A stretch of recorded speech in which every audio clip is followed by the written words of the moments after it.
Yesterday mini vlog. మా పిల్లలకైతే schools start అయిపోయాయన్నమాట. ఇంకా మా పెద్దోడికి 7కి బస్ వస్తుంది. 1 దింపేసి వచ్చిన తర్వాత చిన్నోడిని రెడీ చేయాలి.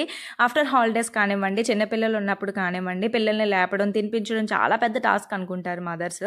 సో లేపేటప్పుడు ఒక చిన్న టిప్ ఏంటి అని అంటే, ఫస్ట్ గదంతా కూడా వెల్తరుగా చేసేసి వాళ్ళ కోసం ఒక 4 మినిట్స్ 5 మినిట్స్ టైం కేటాయించి వాళ్ళ మీద ఊరికే టైం అయిపోతుంది లెగు లెగు అని అరవకుండా కొంచెం ప్యాంపర్ చేసి, అండ్ అలాగే నీకు ఇష్టమైన బ్రేక్ఫాస్ట్ అండ్ బ్రేక్ పెట్టాను అని చెప్పేసి వాళ్ళు లేపుతూ ఉంటే ఎందుకు లేవరు. మా పిల్లలైతే ఎప్పుడూ అల్లరి చేయలేదు. ఆ విషయంలో నేను చాలా గ్రేట్ అనే చెప్పాలి.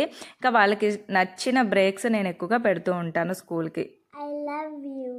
Sweta miss, I give you heart with chocolate and gift with. LKG టీచర్ని బాగా మిస్ అవుతున్నాడంట. అందుకనే ఆ టీచర్ కోసం ఒక చాక్లెట్ అండ్ అలాగే గిఫ్ట్ ఇస్తున్నాడు అనమాట. నేనైతే చాలా హ్యాపీగా ఫీల్ అయిపోయాను.